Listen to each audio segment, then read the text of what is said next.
Hey everyone, for today's video, ayun, gagawa tayo ng Chocomoy's cake. Ayan.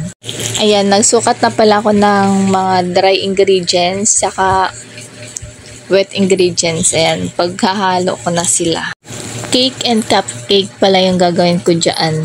So, ayan, ihahalo na natin ang dry ingredients dyan sa wet ingredients. Mekos-mekos lang natin. Nakapa-voice over tayo ngayon kasi nagising pa tong Junakis ko. Ayaw pang matulog. Ayan. So, hinahalo na natin. Ayan. So, ayan, nilagyan ko siyang hot water na. Tapos, ilagay na natin sa molder.